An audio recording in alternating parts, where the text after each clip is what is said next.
so excited to meet you. I absolutely loved your book. And I really, really think that it's going to resonate so well with the women in our community.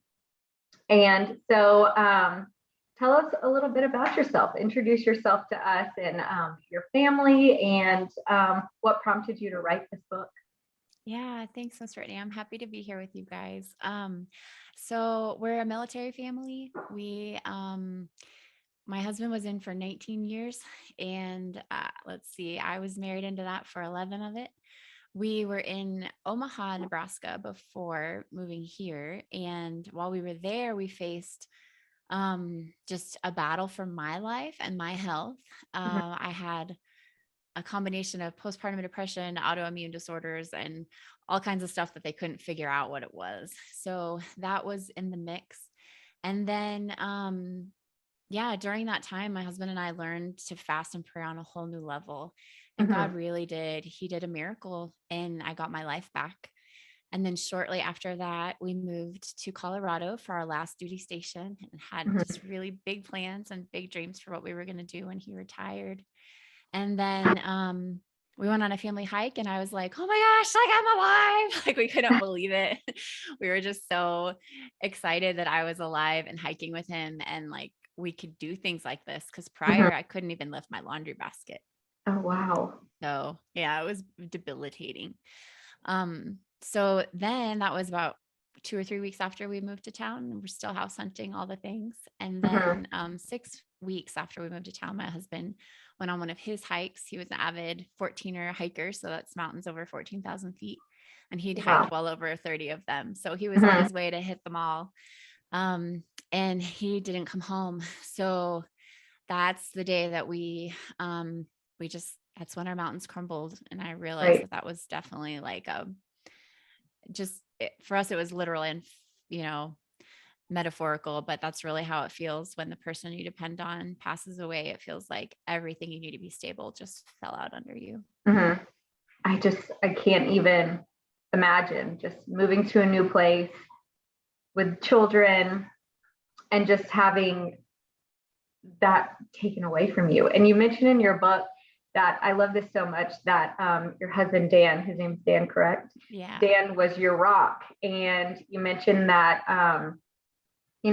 a lot of people say that God is supposed to be your rock, but here on earth, we're allowed to have, those people who support us and encourage us to also be our rock. I love how you explain that so much.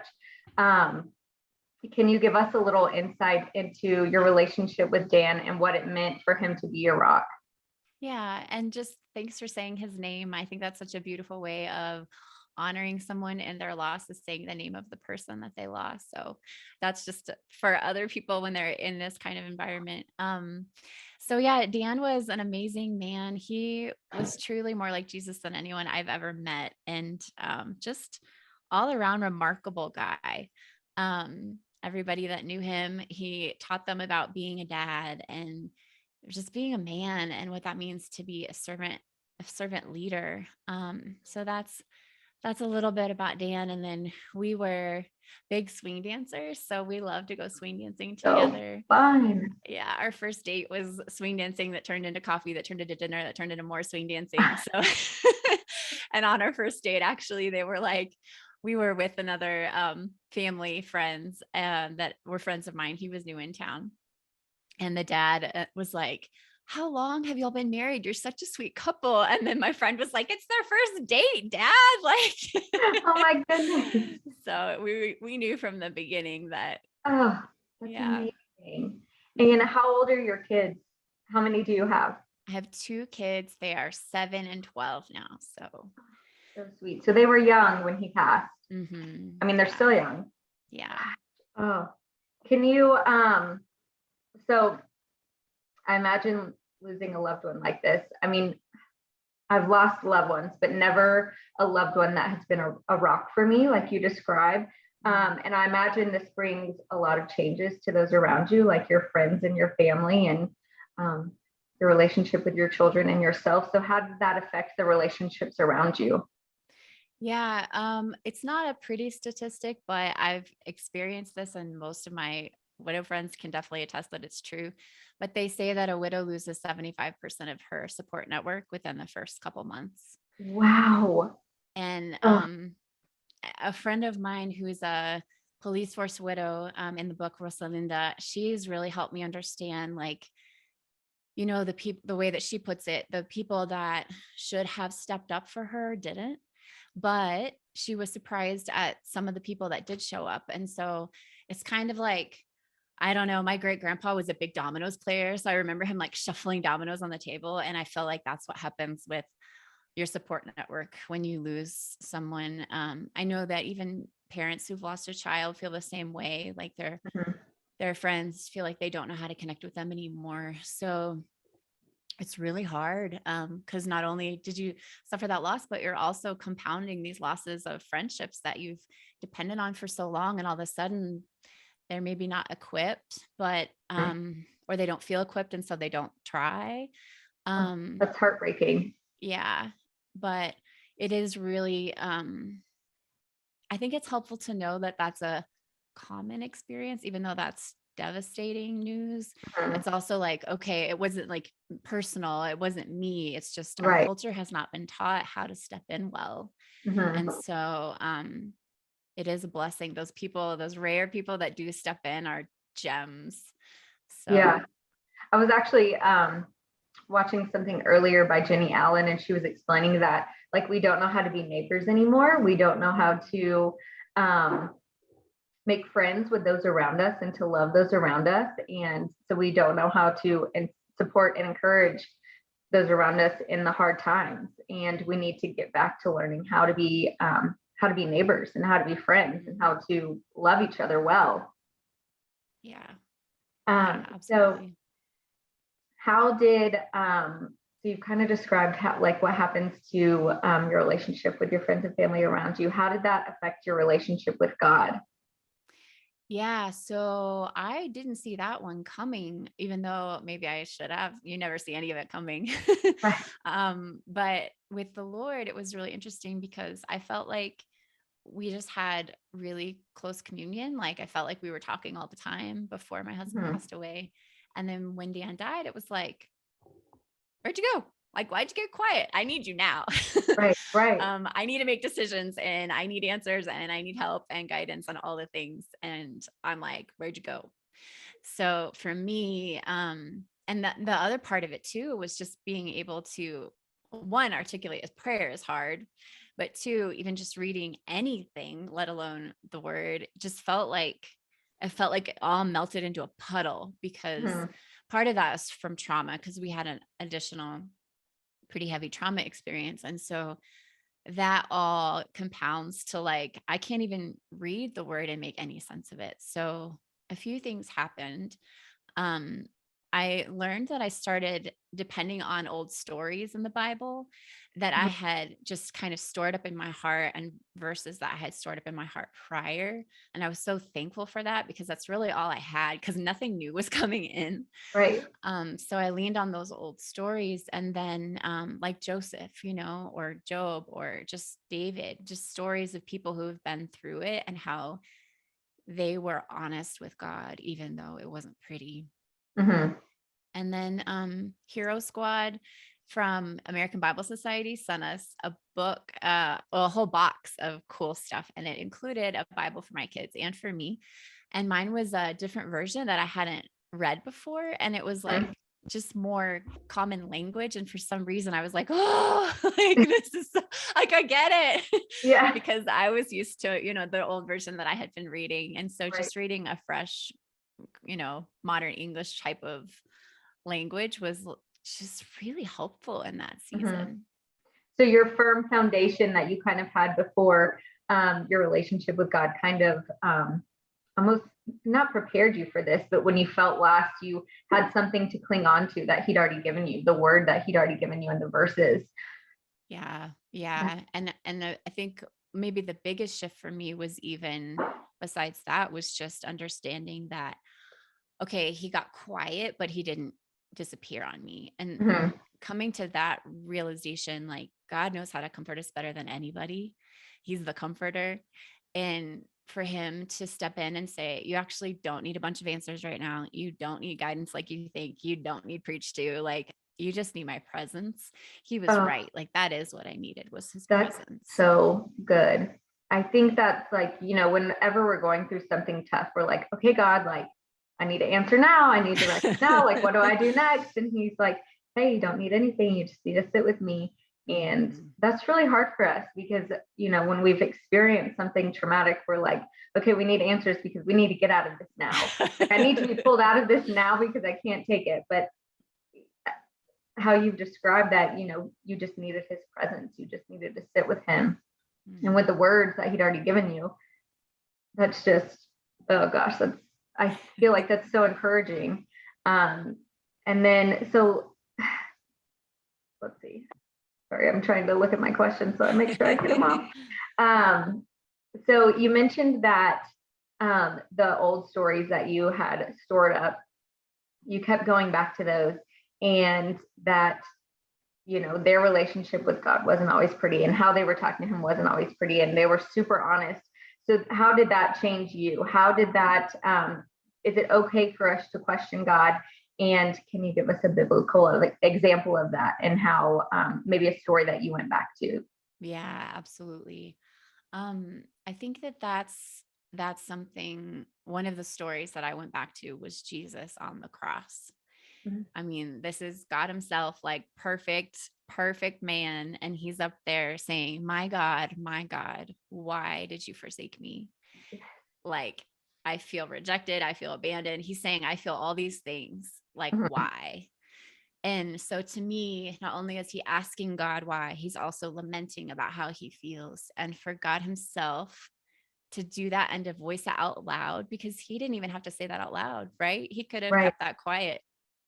But for our sake, he just in an agonizing way cried that out as some of his last words. And for him to be able to say that, that's just one of those pictures and moments in the word that I have clung to, because I'm like, okay, if he can do it, I can do it.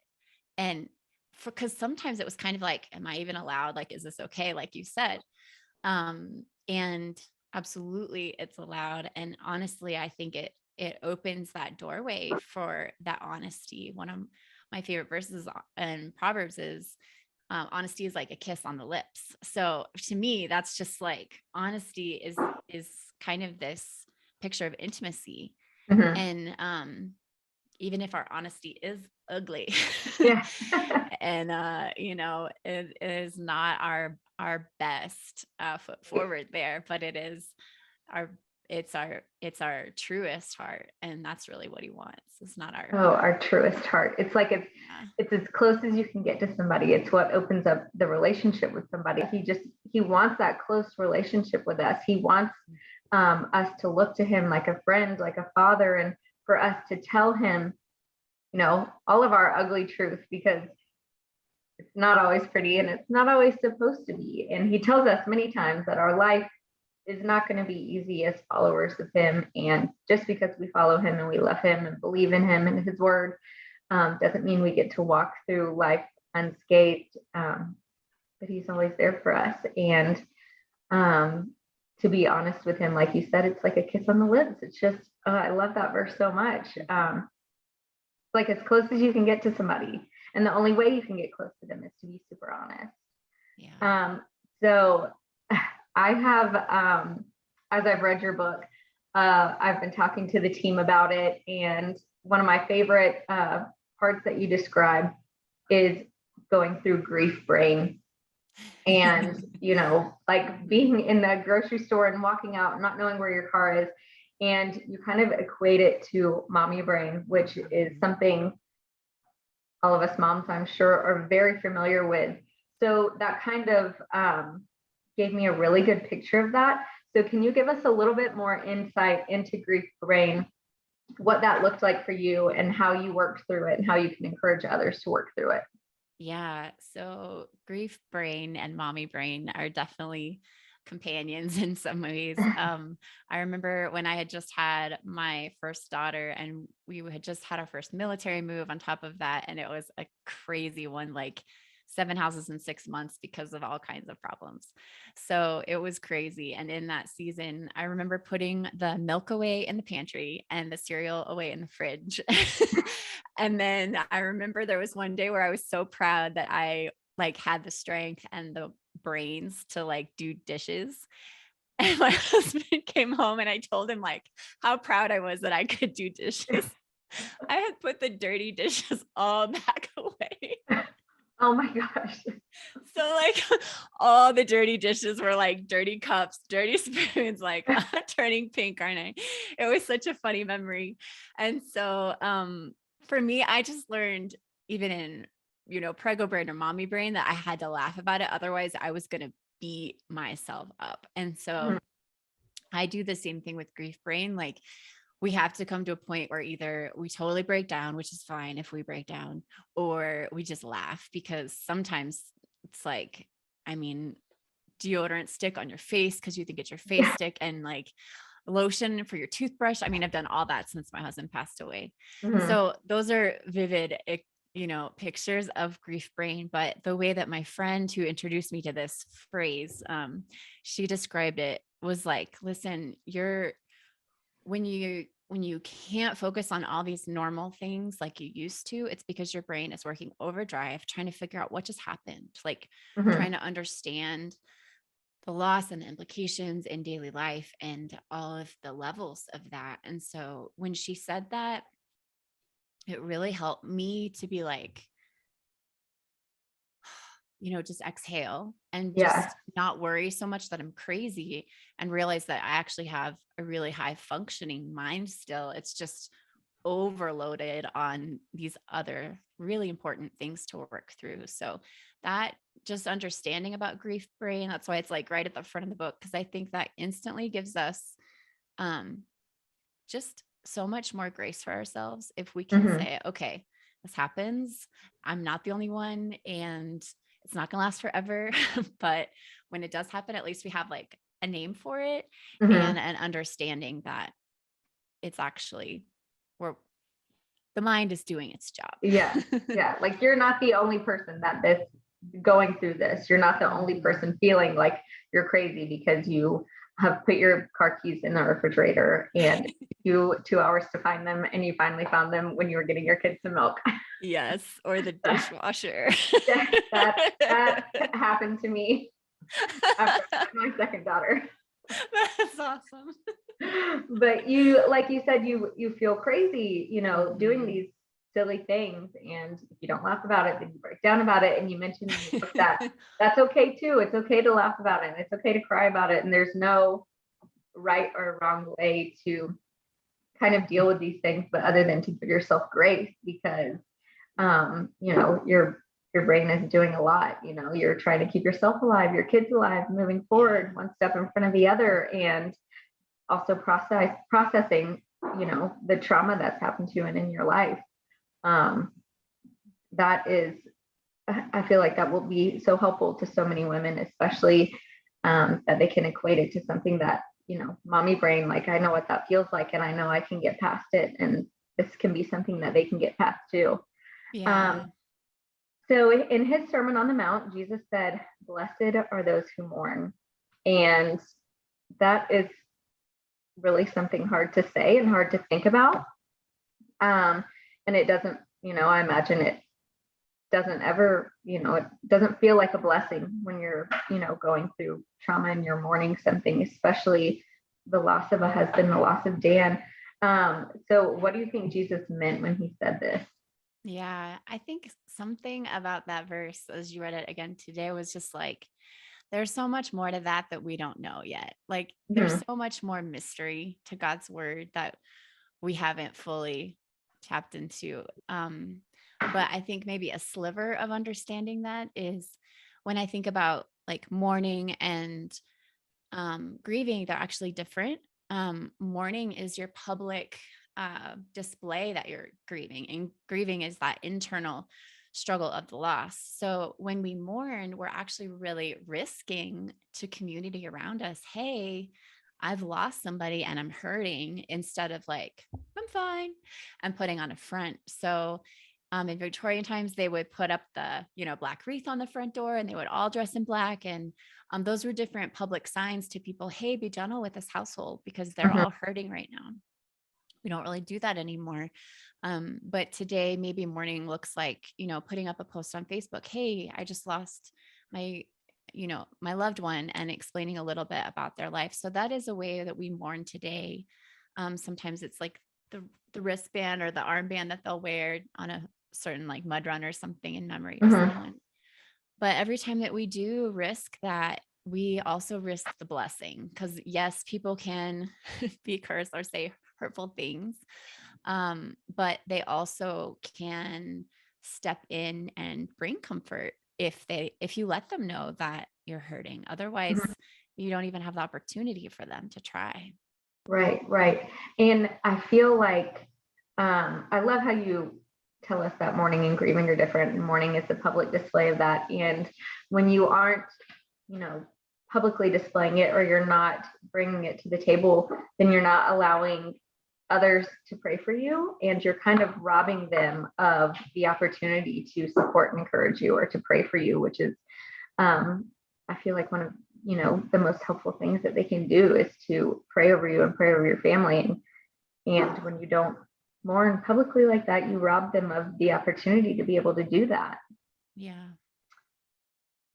So when we know someone is mourning or grieving, what can we do to help them? What can we do to support them?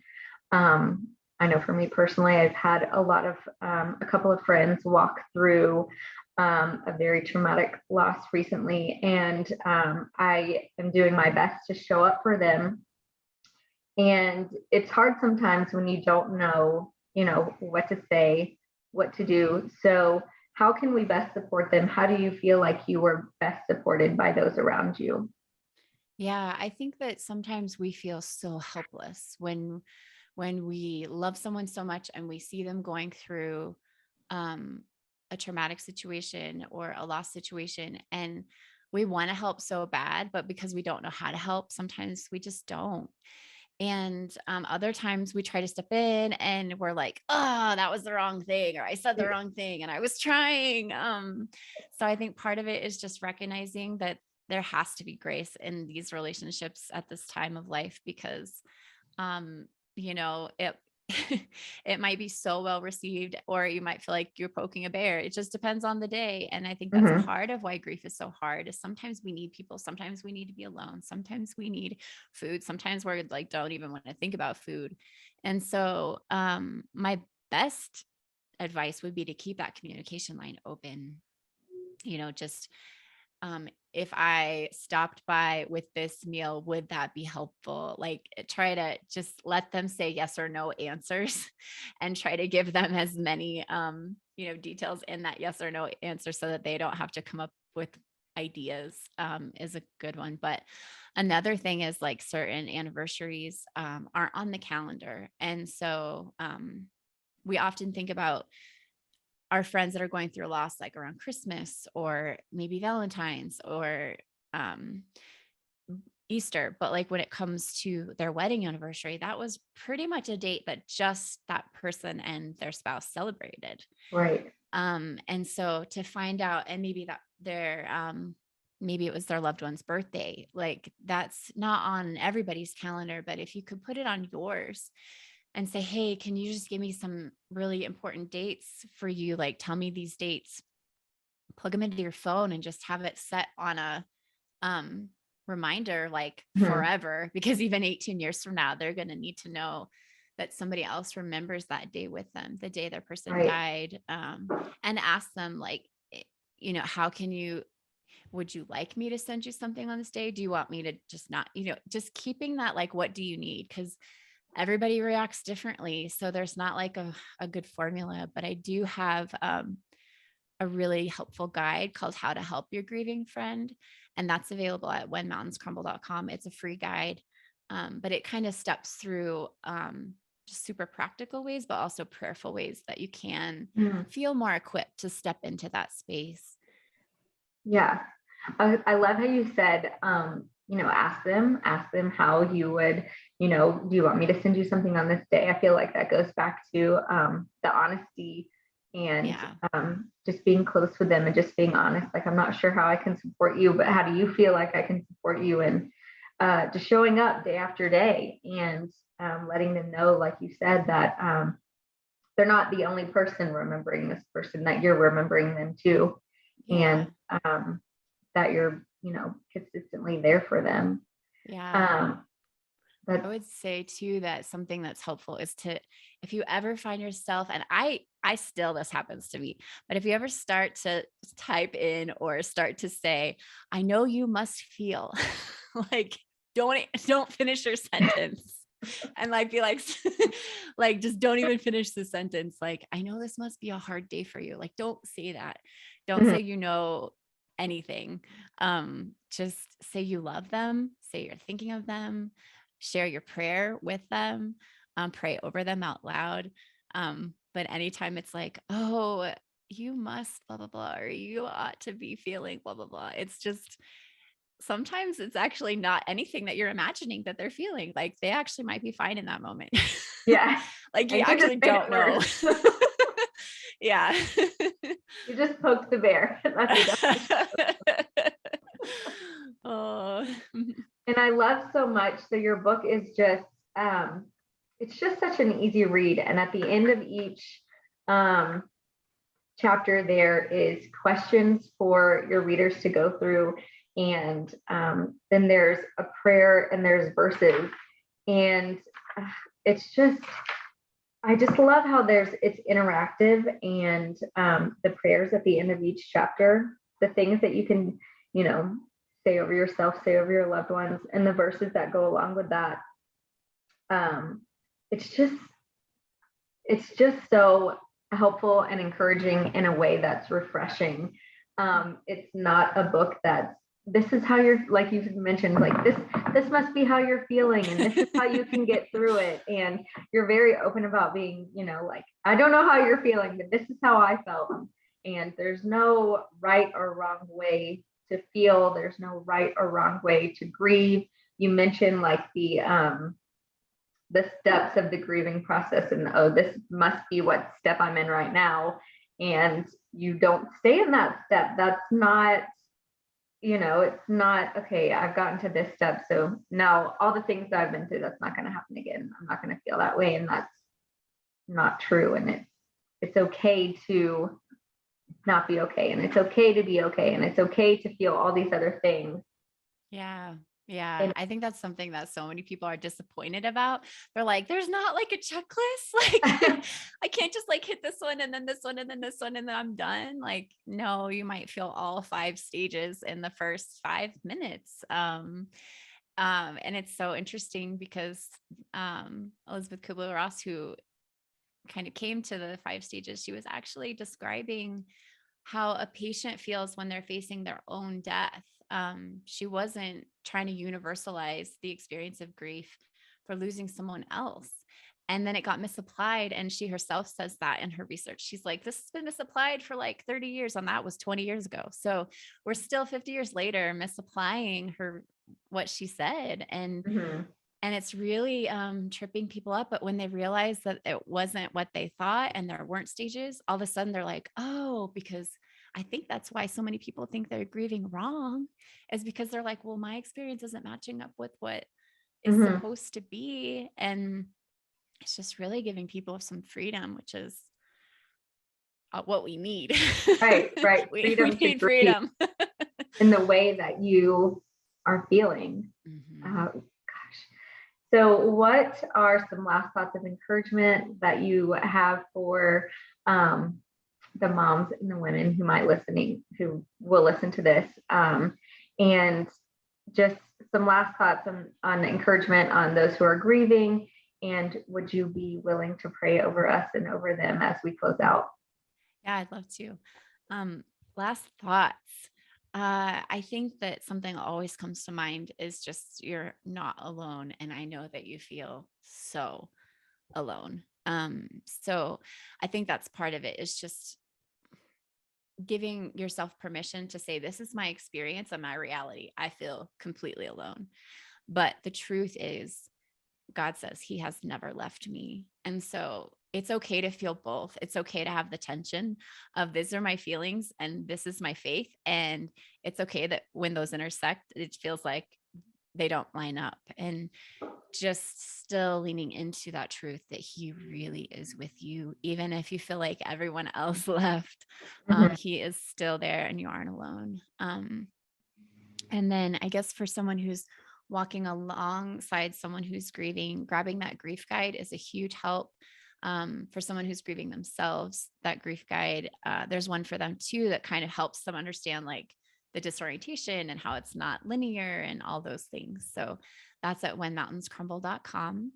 And then for a prayer, I'd love to do that. That would be an honor.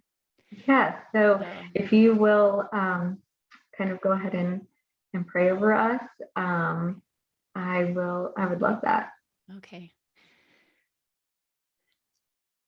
God, we just thank you for who you are. We thank you for your kindness. We thank you for your promises. We thank you that you are a father to the fatherless. We thank you that you are a defender of the widow. We thank you that you never leave us and you never forsake us. God, we praise you for your kindness over us as moms, that you gently look after those with young. You promise that. And you just really do have such a tender heart towards moms who are looking after littles. And I just thank you for that covering. God, right now, we want to ask that you'll just continue to cover us, continue to cover our children. I thank you that you are our refuge and our fortress. You're the God in whom we trust. And we just want to ask you to help us trust you more today. Increase our trust in you, increase our faith in you. I pray that you will strengthen us in our inner being to know how high and how wide and how strong and how deep your love is for us. That we would come to a place where we are so secure in your love that fear is far from us. Any mom that is struggling with fear today, we rebuke it in the name of Jesus. And we come against that with your shield of faith, God. We lift that up around them and we ask that you will surround these families with your love, that fear and anxiety and worry will not come near them. And every time that they're tempted to worry, that these moms would have the inner courage to turn those into prayers. God, I thank you that you hear our prayers and we bless your name. We thank you that you're with us. And it's in Jesus' name we pray. Amen.